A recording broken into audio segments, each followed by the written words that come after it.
The real difference maker in orthodontics isn't tech or even treatment. It's the experience that patients have with your practice. Welcome to the Grow Ortho live stream. I'm your host, Zach Dykes, and I'm joined by Melissa Gardner, HIP's very own practice advisor. Melissa, welcome to the show. Thanks for having me back, Zach. I always enjoy an invitation. Well, I'm glad that you're here. You're our second two-peat. The only other person that's come on twice has been James. So you're now in the exclusive club. We don't have like the fancy jackets that SNL has once you I was hit the hoping five, but like a master's jacket, like maybe yeah. like a nice orange one, you know? Maybe I can sweet talk somebody into getting us some of those. Well, in today's stream, we're talking about what it means to stay truly patient centric. From the first impression when someone walks through your door to keeping care consistent through treatment to finishing strong with retention. We'll break down how the small things like a warm hello, a quick check-in, celebrating milestones can completely shape the patient journey and set your practice apart in this competitive market. Now, Melissa, before we jump into the meat and taters, as I like to say, tell everybody about yourself and your experience within the orthodontic industry. Absolutely. Been on before. So if you haven't seen one before, I've spent over 20 years in dental and orthodontics. I started out as a clinical assistant. I moved into clinical director. I then took over into the TC role as well as helping with the front desk. So I've got the opportunity to kind of dip into every little aspect of ortho. And then I had the opportunity to actually work with HIP at a practice here in my hometown of Amarillo, Texas, and fell in love with everything that we do and everything that they did for us. And I've now been working with HIP for almost 3 years now. So it's been an amazing ride. I've got to do a lot of amazing things, meet a lot of amazing teams, and I just love the field. I love orthodontics. I love dentistry as a whole. We work with smiles all day, and I mean, I don't know any other better jobs than that for sure. Well, Melissa, you've been in the front lines, and I think that's important, especially for our topic today, talking about patient-centric care, because so many times we get bogged down in the features, the bits and the bobs and all of that, where we can get kind of blinded by the actual experience that our patients are going through. So, Melissa, why do you think being patient centric goes way beyond just straightening their teeth? Well, I mean, really, it's all about what we're changing in their lives, right? So everyone carries their smile with either confidence or lack thereof. For years for myself, I didn't love my teeth. I didn't carry myself with the same confidence. I didn't pursue the same things maybe I would now.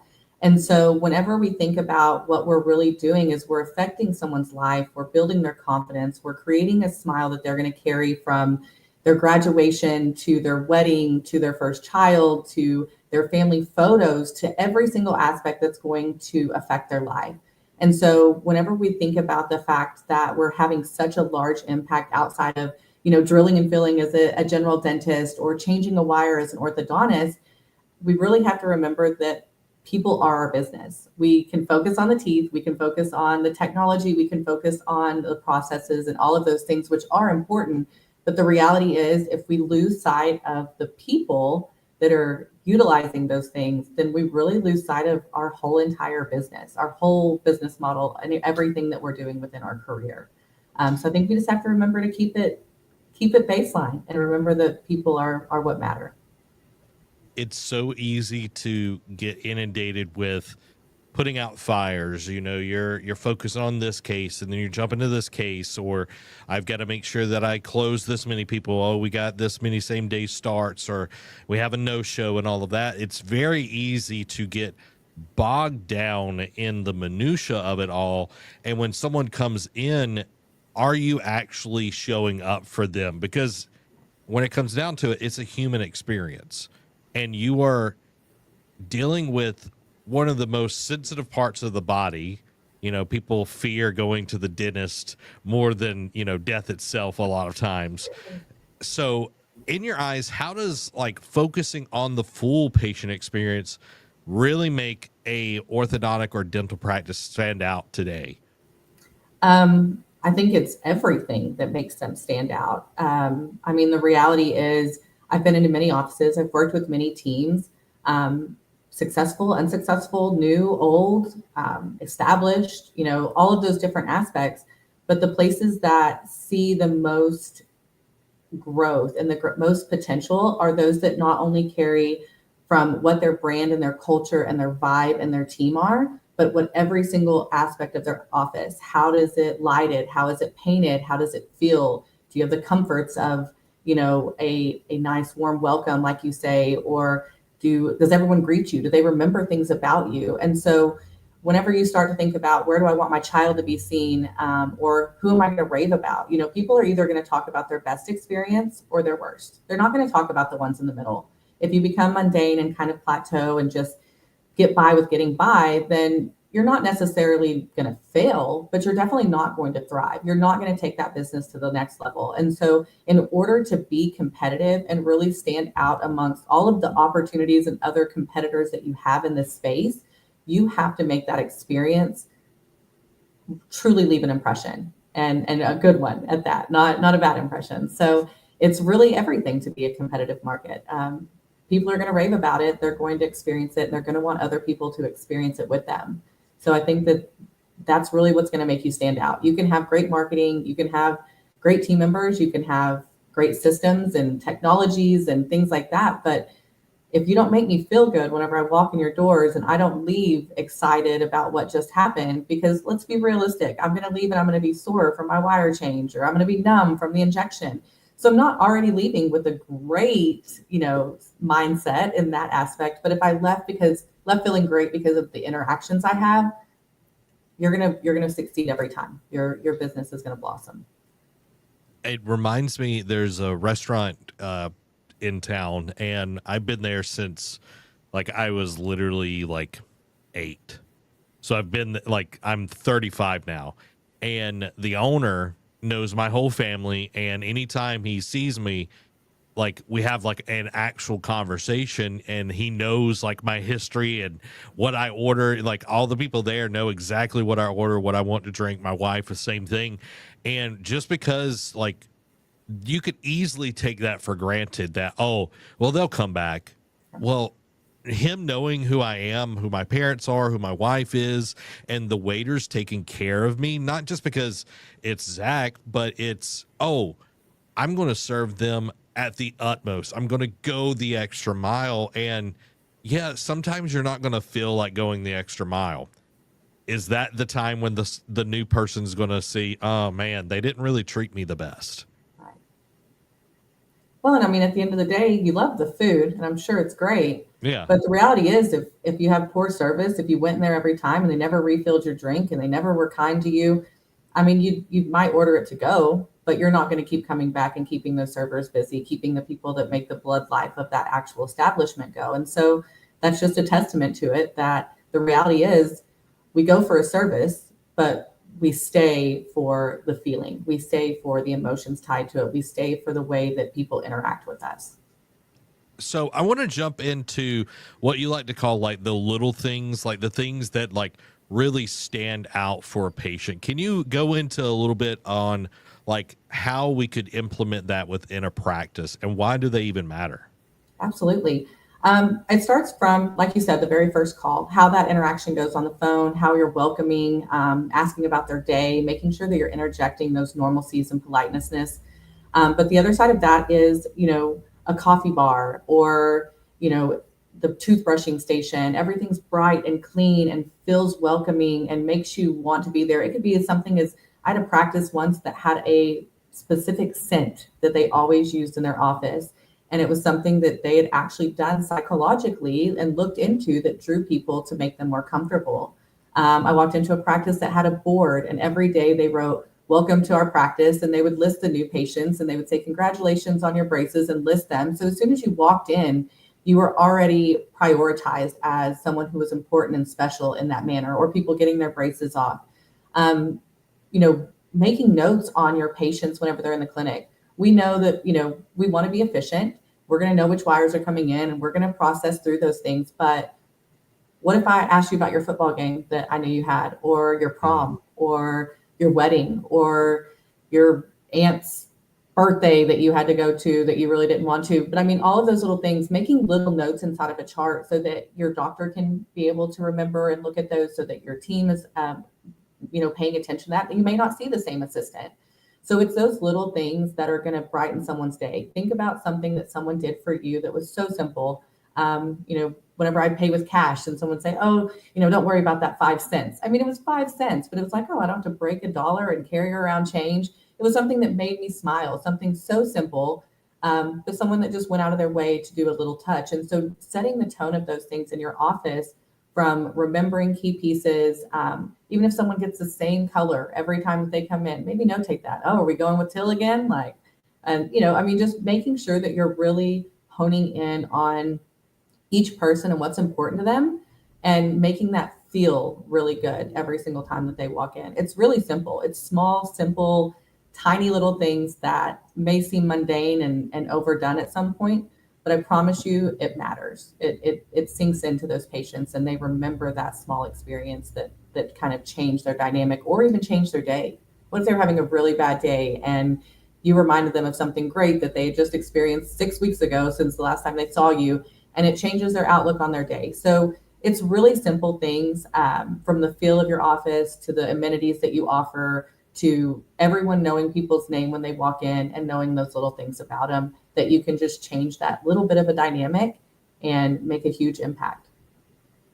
And I think when you look at this, it's like, how would you want to be treated in that instance? Yeah. Would you want to be just a number or just going through an assembly line? Like, how would you want to be viewed and handled, taken care of, going through the same process? Would you want them to know that, man, I know you just lost your grandmother, how are you doing? Something where there's a human connection, because my God, we do not have enough of that with, phones and all of that. We are connected, but we're not having a human connection. We're, shelling it out to AI all the time now. That is I was just thinking that in my mind as you were talking, in a day and age where we have self checkout. I love going to my grocery store and I love talking as they're checking out my groceries, talking and bantering back and forth, because we're human and we all thrive and drive and strive for that human connection. And convenience is great. And there's sometimes where I just want to go straight to the self checkout and get my 5 items and move on with my life. But in a day where we have AI answering every phone, and then you have to try to tell them what you need so they'll direct you to the right person versus just someone who can handle your objection or your problem right then and there. Self checkouts where you're doing everything. We are living in a world of convenience, and believe me, I love convenience. However, I do love that human aspect that really changes the tide in what we experience in our day to day, and those little things do matter. And I think that we're starting to see that more. I think we kind of strove to a place where we all wanted technology and convenience and ease of access and all of those things. And now that we've achieved it to some great extent, we're all starting to realize the impact that that's had whenever we're missing out on that little human piece, that connection, that smile, that genuine, question of how are you today? So I was totally thinking that exact same thing as you were going through there, thinking about, oh yeah, I check out my own groceries and I, order everything off Amazon, and I have to hit 1 or 5 or 7, 20 times to get to a human being. And so it's definitely a factor that will stand out and make an impact in your business. So let's jump into the first impression. When someone steps into the door, they walk in for the first time, what is the first impression you want them to have within the practice? So because we're in the healthcare industry, I think the number one thing is a clean, bright, welcoming environment. That will set a tone before you even make it to that front desk, right? If you walk into somewhere and it's dark and it's dingy or a little dirty, or, just doesn't feel welcoming and open, it's not necessarily somewhere you want to go sit and open your mouth wide and see what they're going to, find inside there. So I think that that's honestly your initial thing. You want a welcoming space that feels good, clean, and like somewhere that isn't necessarily clinical, but clean enough that it could be, you know. The second thing is that smiling face, right? That person who greets. Um, I took my son into an urgent care, and I totally get it. They're mass volume, very busy. But you walk in and it is clean and it is a clean environment and it's bright, but there's no one there to greet you. There's a piece of paper Mhm. with a sign in. Nobody says hi to you. And so you start to just go through the motions, and it's not necessarily somewhere you want to go back. I mean, you're there out of convenience, but you're not really enjoying it. And so I would say first impression is how I feel when I walk in your office, and I feel like I want to be there and feel comfortable to have, you know, my teeth worked on or my child worked on. And then the second is someone greeting me, someone making me feel welcome, making me feel valued, and knowing that I'm going to be cared for and taken care of in that first instance. So those are going to be the two biggest impacts.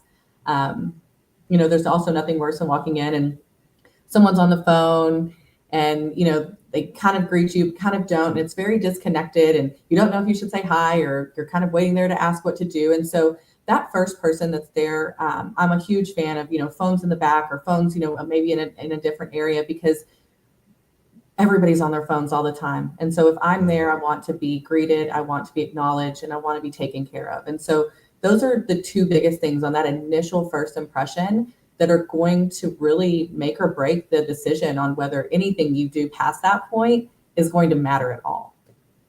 Yeah, and going a step further on that is, does your like coming up to your building, is it clear where people are supposed to go? Can I find Because it? Is there a sign? You yeah, know, welcome here, like, enter here, something, because when you go to a place for the first time, you're going to feel very self-conscious and awkward. It's like, am I yes. in the right place? Am I like, are they gonna like this, that, and the other? They're like, your walls are up, like you were like on high alert. And if when you walk through that door, you feel, oh, this is where I'm supposed to be, someone's greeting you. It's not that glass window. My God. I don't go to this dentist anymore. It was my childhood dentist. It was the glass, and I'm like, and it was like old wood and like all of this, like it felt very like dark and kind of, it just You felt kind shall of, not pass. Like you can't. Yeah, you're yeah. blocked out. And now, like the dentist that I go to, it's very warm. It's very open. They've got, some water if you want water. Like they make sure you're taken care of. You feel like you're part of this environment. You're not just oh, we'll get to you when we get to you. Yeah, well, and I mean, the other side of that, speaking to like the exterior, I don't know if you use Google Maps or Siri very often, but occasionally they get a little confused. And so it's really great if you do have, like you said, like that confidence of this is where you are, we're here, we're loud, we're going to take care of you. Like, so I do agree that those are key pieces that may not seem the most important whenever you're thinking about the healthcare of people's teeth, but they are hugely impactful on, you know, patients coming in and patients sticking around. So now that we've kind of got them into the practice, everything's going kind of well. We're getting them, pass records. Everything's, stellar at that point. But we're in the treatment coordinator room. What is the difference between just presenting treatment and setting the standard that sticks with the Yeah. patient? Well, I mean, we all know that the TC room is my favorite room. So it's definitely so impactful on everything running smoothly, right? So this is the first interaction that's setting the standard of how you're going to be cared for the remainder of your treatment. So if things feel discombobulated, like you're getting put in this room, but no, I need you to come over here, and then you're sitting here and you're sitting alone and no one's engaging with you, and you don't, I mean, think about this. You're nervous, you're maybe scared even, or maybe you're super excited, right? Like even that, like say you're super excited, if no one's there engaging that, acknowledging that, hyping that up, or trying to help you dispose of those fears and concerns, it can be really scary and uncomfortable. And so the number one thing is to always ensure that you have a streamlined process behind the people so that everything runs smoothly, efficiently. It builds confidence and trust. They feel like, okay, they know what they're doing. They got their things together. They brought me back immediately. This is going to be a great place to be. But the other side of that is having that TC that is going to interact. Um, not everybody's maybe excited to be there. I'm going to find out why, and we're going to talk about it. We're going to find out a reason to be excited. Maybe it's, transitioning into the colors, or maybe it's transitioning into the outcome, right? So maybe right now it's not fun, but you have to engage with them. Everybody has a wall to some extent in any interaction, but with the right place, the right space, the right tone, the right true reason behind it, you can break down those walls and you can give them a reason to be excited, or you can continue their excitement. And so that's going to be a huge aspect of, am I going to start treatment with you? If everything felt really great and I walked in, but then I'm left alone, or I'm not acknowledged and I'm not really hyped up, then, we just have so many opportunities, I feel like, to lose patients. We really do. And if we really hone in on the people that we're working with, and really make them the rock star, and really hone in on what their needs are, we will never lose those opportunities, because we'll always be focused on them. And so that's definitely the biggest space and place that we have to make that impact. We need to be patient facing. Don't leave them alone. Be engaged with them. Find something to communicate.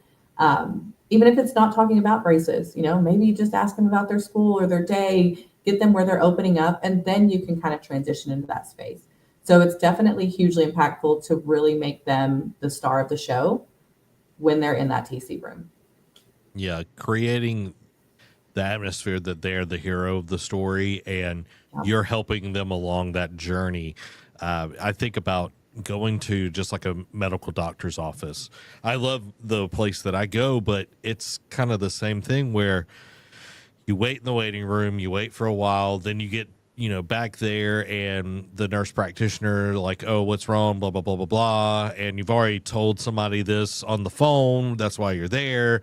And then they leave you alone for, sometimes 10, 15. I've had like 45-minute waits before when I'm in the room, and man, that starts, racking up on your mind, where it's like, am I like, is my blood work that bad? Am I going to die? An anomaly? Yeah. Yeah, it's like something, you start catastrophizing in your head, and then the doctor comes in and is like, oh, tell me what's going on. And it's like, what I just told the other person. It's like, like having some kind of handoff, and like making the patient feel like they are the only thing that matters in that space and time. Man, it's going to bring down the walls. It's going to make them feel like I do matter. They're here for me. Yeah. I mean, I think sometimes, so I always kind of look at this, it's leaving someone alone in silence and letting their brain take control over what could be being said is, are they talking about my teeth? Did I brush my teeth? Like, is almost the equivalent of someone, going, whatever they look at your x-ray and they go, oh, like, I mean, that's a little bit more blunt in your face, but in the same reality, we're now allowing you to your own devices to interpret why we're gone so long. So definitely making that transition handoff and all being on the same page. I mean, the reality is, especially in orthodontics, they're here for braces. It's very simple. We don't have to ask those same questions. Having that TC handoff and say, hey, you know what, this is Jacob. He's super excited about braces. He's a little bit nervous because he plays football, but he's really looking forward to having these off and done by his senior year. That's a perfect hand. You can do it right in front of them. It doesn't have to be secretive behind doors and, kind of come in. Making that handoff and making that transition right there in front of them puts them at ease, builds confidence that you listened and heard, and then also gives that doctor a straight opportunity to go straight into what they need to, because now they know exactly what they're facing. So I do agree that handoff is so key. That transition, not asking the same questions every time you see someone, is really important as well. So let's say, they've been started, they've had braces on, and we're getting into like the mid-treatment visits. That could be very routine feeling. Like, what can practices do like with those visits to actually make the patient feel like it's still kind of the pizzazz, make it feel something? Yeah. I think we're going to circle a little bit back around to what I touched on a little bit earlier. It's we know them, right? They're our patient. We should be excited to see them every single time. Obviously, we're excited to see new patients. We got new opportunities, but these are our patients. These are the people who are going to represent whether they bring in more people, whether more people come to us. So acknowledging them, remembering them. I am, like I said, a huge fan of notes. Notes, notes, notes. I mean, we're going to go back. I promise you're going to go back and look at what was done last time, what type of rubber bands they're wearing, what wire they're in. So in a different color or italicized or however you want to do that in your notation system, a simple note of what was discussed at that last appointment that's ongoing in their life is going to change that aspect because you're going to be able to ask that. You're going to be able to reciprocate back to that same conversation. That's going to make them feel just as special as the day that they started braces. Hyping up, colors. Obviously, for those younger kids, it's all about the colors. So, first thing in the chair, what color are we doing? Do you have a football game? Do you want to match your team? Do you have a favorite NFL team going on? Like being able to just really hype up what's going on. At the end of the day, we get it. It's a mundane appointment, right? Like we're coming in, I'm changing my wires. You're going to tell me I didn't wear my rubber bands for the 20th time because we know I didn't. And so it can become very routine, but just those little touch points, just those little aspects of making them know that they're important, even though they're halfway through treatment or 2/3 the way through treatment, is going to be huge for them. And so just making sure that you have those little pieces. There's not a lot because we want to be efficient, right? We don't want to expand our appointments in order to make every person feel like a new patient every day, but we can make those little tiny things that are going to stand out and that are going to re-engage them into why they're there and why they chose you as their orthodontic office. So how would you, like, with the notes and everything, how would you train a team to not go into that autopilot mode during those check-ins? Like you could say, oh, well, you got to do, notes and all of that, but there's some people that are not good note takers. Let's just be honest. I think whenever you run into a not good note taker, it takes a lot of repetitive accountability, feet to the fire, consistently talking about it. Most practices have a morning huddle. If this is a reoccurring issue, reiterate it time and time again, the importance behind it, not just do your notes, right? Like most people need to understand the why to get to the how. So this is why we have to do this. Make sure that all of your meetings, all of your huddles are always centered around the patient experience and what we're going to be doing. So even in your notes, we're going to have, today's date, what was done, what wire we're in. So special notes or conversation, whatever you want to put so that it's always there. And then they know that they need to put something in there. Even if it's something small, simple, something needs to go in there that you're having the conversation and put that in there. And so I think you can make it the standard of your practice, period, to always be good on notes because they are also the lifeblood of your practice. What did we do last time? What rubber bands? We don't want to look like we don't know what we're doing. So making that standardization of making some type of personalized note in there is going to be your standard of care. And then just making sure that it's repetitive, making sure that it's talked about if it is missed. Don't let it get swept under the rug because it is important for those patients to feel that. And so in order for y'all to be able to do that, we have to have those notes. And like you said earlier, not every time will the same assistant be working with the patient. So you're setting up the rest of the team to be able to make that patient feel like, they're known, that they've been here for, 12 months and they're, blah, blah, blah, blah, blah. Like when they come in, it's not like, oh, we're starting back from square one. It's no, you are still known here. You're still this, that, and the other. You And are valid, you are valued, you are, yes. I think that's huge because if you don't do that, then they're going to feel like, I was just a number today. Yep. So how do you balance being efficient with making sure you're still empathetic and present during a visit? Yeah. You kind of touched on this, but I wanted to go a little bit further. Absolutely. Well, I think we go back to notes. I think it's always key on what we did, what we're doing, where we're headed. That's how you stay efficient. We know, The practice I worked at, I can still tell you to this day, our routine. We were either going into an 016 or an 018, and then we were going into a 1425, and then we were going to scan repo, and then we might go back out. I mean, we knew the process and we knew exactly. So we set that standard. Obviously, there are cases that are going to be very different or have different aspects of forces, palatal expander. But the reality is having those notations is what's going to make us efficient. I know exactly what was done at last appointment. I know exactly what we're checking on this appointment. And I should know exactly what wire and or steps are going to be done here. So there's where we get to break down our efficiencies. Whenever we have those efficiencies in place and we have those notes to base ourselves off of, guess what I get to do with the rest of my time while my fingers are in your face and your mouth and all of that? I get to talk to you. So now I get to be empathetic. If you walk in and, you seem like you're down, ask how your day is, or did you have a good day at school? Was it rough? Did you have a test? I mean, this is why having your processes in alignment behind the scenes is so important to remain patient-centric. I can be just as efficient as I want to be, and then all of my extra time, because I'm going to wait on a doctor, right? He's seeing 8 chairs of patients. He's not popping over to me as soon as I turn my light on and raise my hand. So you have that time and use it wisely. So if you're efficient with your notes, if you know what's going on, you have all of those things done, you can sit there and take additional notes and type in what you're talking about from your empathetic side into those notes while you're waiting for that doctor. So that's the reality of it, is empathy and efficiency can go hand in hand, because we know we're going to have time to talk to them. It's a matter of putting forth the effort to do that so that we can be more efficient, putting in the effort to make sure that the notes are in there so that we can direct ourselves into a conversation that allows us to be empathetic within that space.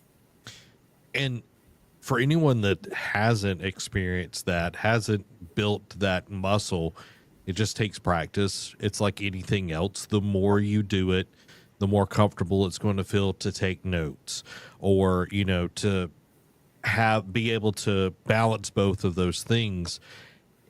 And the first time you do it, it's not going to be perfect. Nope. It's not. You just keep doing it and it's going to get better. It's just like this live stream. We've done it more and more and more, and it's getting better and better and better. It's not perfect, but it's getting better and better. Yeah. I mean, practice makes permanent, right? So you continue to do it. And it's just going to get easier and easier, more efficient, give you more time to open up for empatheticness.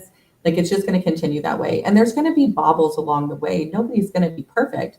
But at the end of the day, even if you didn't maybe remember to put in those personalized notes from the last visit, I can scroll up and maybe look at the visit before, and I can still find something to engage in with that patient. And so while there may be miscues that happen, as long as we are continuing to get that 1% better every day, or put in that 1% effort a little bit more, then we're going to be able to make, like that, like you said, that muscle memory. It's going to become the norm. It's going to become the standard of how you work and how you flow. So it's not going to be perfect, but we can definitely improve it and continue to make it better each time. I love that. I love that, because if you can get out of your head, you're going to make that patient feel like they are the star. And especially for kids, that's what they want. They want to be seen. They want to be heard. And you might be the only time that that's actually happening during their day. I mean, the other side of this, I had a child, I have a son that's a senior this year. He was in braces.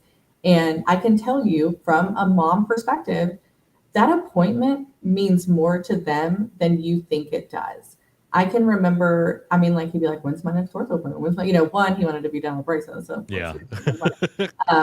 And then, 2, like a week before, he started wearing those rubber bands, because he knew his appointment was coming up. But like the day, he's like, oh, I wonder what color I'm going to do. I don't know what color. Like, it consumes them more than we think. They get to get out of school, they get to come to there. And if you've already created this amazing experience, which I was lucky enough to work for the practice that he had, and we had that experience, then they're excited about that appointment. This is not going to get your shots or going to get your blood work. This is going to get new colors and a new wire and a step closer to achieving that perfect smile that you started 6 to 12 months back.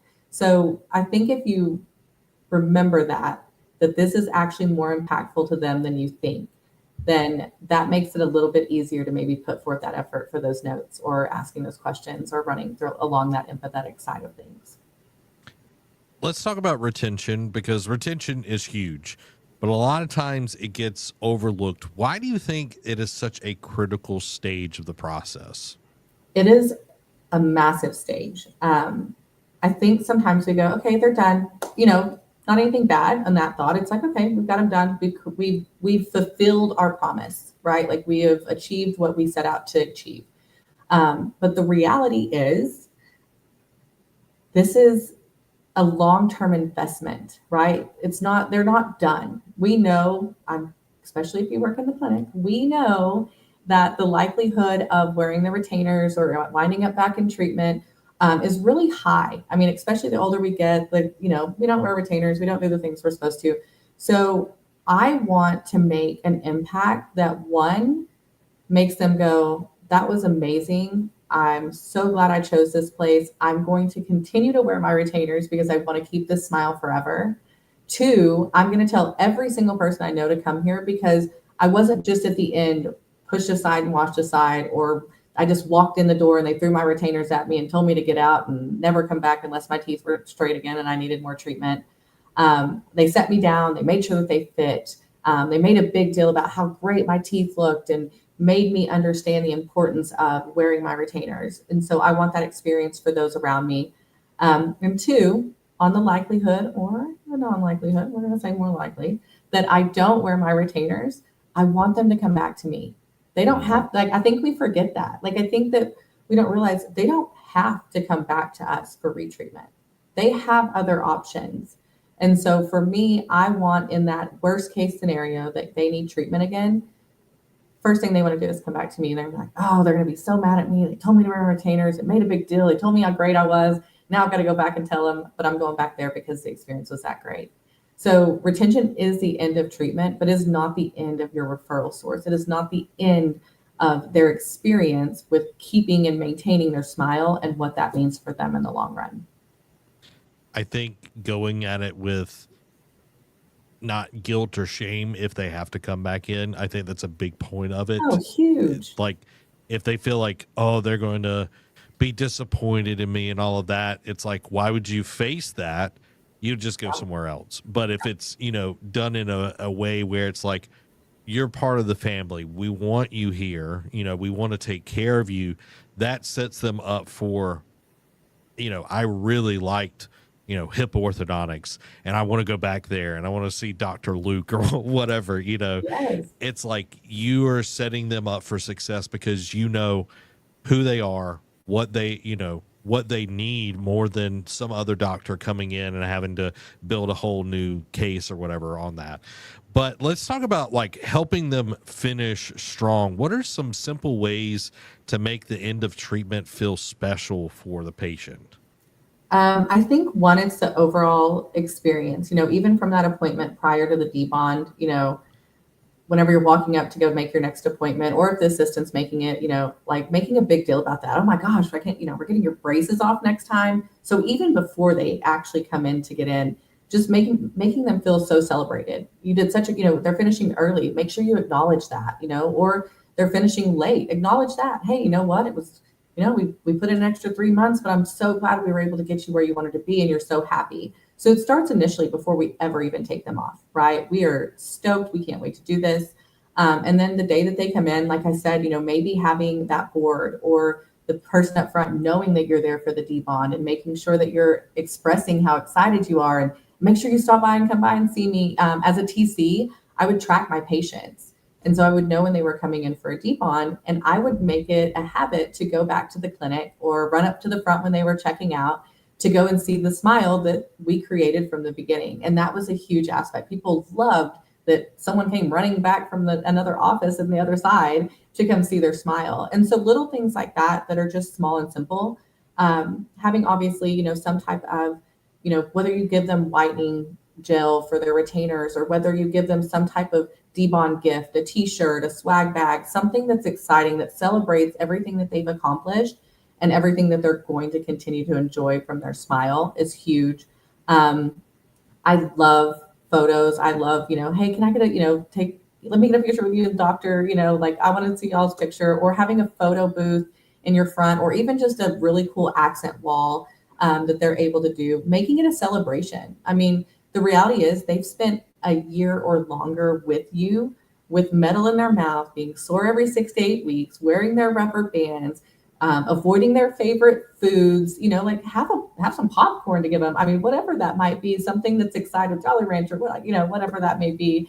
Those little things that are going to mean something to them that we can make into a big celebration is huge because that's their experience. So now we've made the amazing experience from the beginning and they did treatment. Now we've got to bring it home. We've got to make it a celebration to really show what all they've accomplished in that time. So have you found that like doing a celebration, like hitting that finish line, that actually like helped with long-term like loyalty and even maybe like some referrals?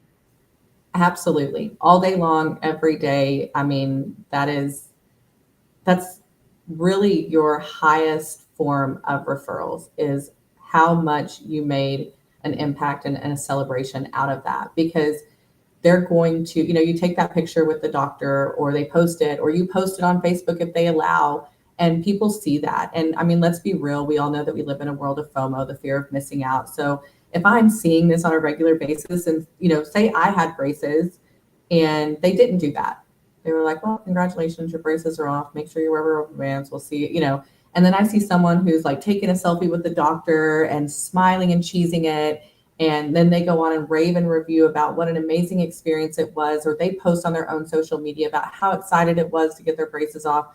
Um, then I'm going to think, I wish I would have gone there, right? Or I'm going to take my kid there, or from now on, I'm going to recommend people, like, even though I didn't go there. So we have fear of missing out. Then you also have them continuously being an advocate for why people should come to your practice. And then that just once again goes back to people will talk about their best experiences. If you make it a true experience, they will talk about it all day long, every day. If it's mundane, if it was just normal, I mean, they're going to be like, yeah, I got my braces off. It's Hmm. fine. But if you make it a big deal, I promise you the referrals will come, the word of mouth will build. People will want to be there. They'll want to experience that. They'll want to celebrate in that same fashion. Everybody wants their teeth straight, and everybody that's an orthodontist can do it. They all went to school and they're capable of. But can you make somebody truly fall in love with having had braces? Is really the question whenever it comes to that. I This just popped in my head, making the notes.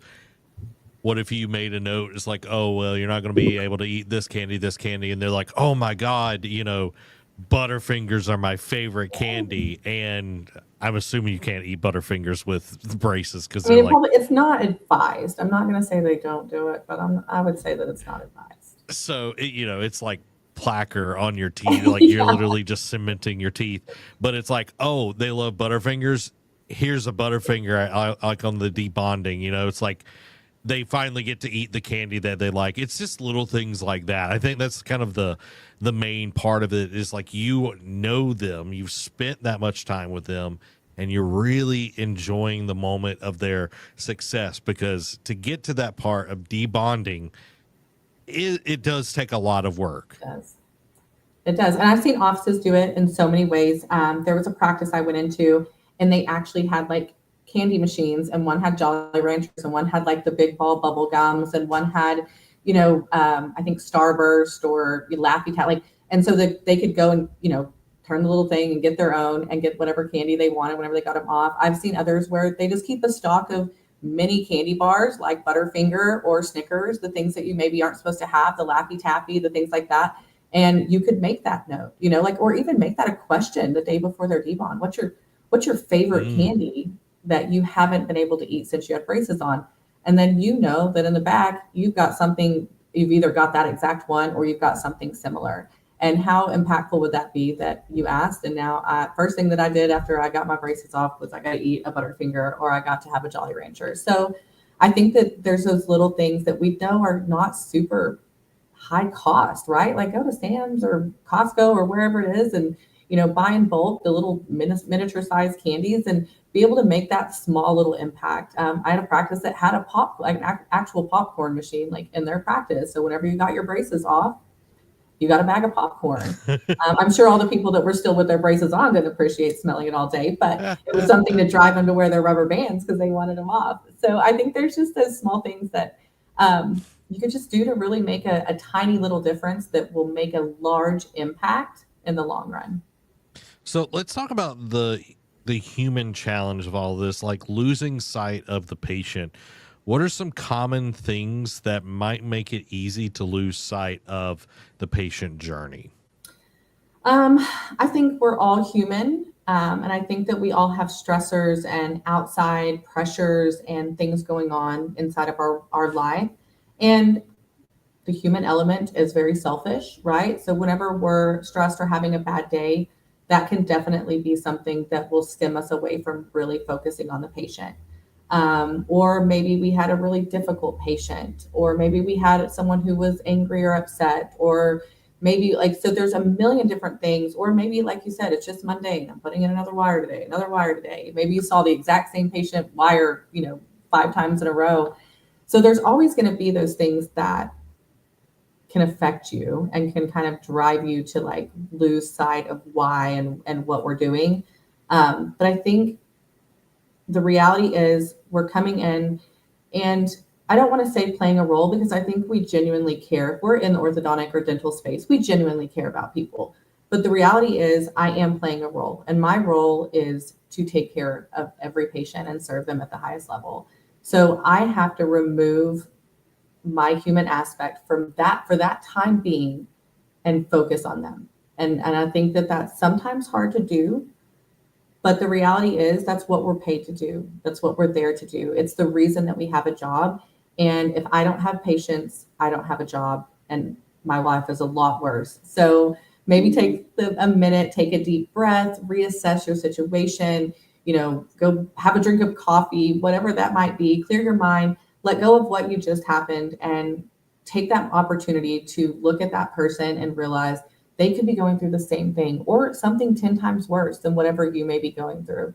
So step up to the plate and, suck it up a little bit and just make sure that you're really there for them. Because the reality is, life is hard, and we all do carry things and we all do have baggage, but do something that you would want someone to do for you, right? So if I'm leaving work and I've had a bad day and I go, to my appointment or to my grocery store or my, whatever I may be doing, I want someone to have compassion for me because I'm going through something. So take that same thought and put yourself aside and be compassionate for them in that moment.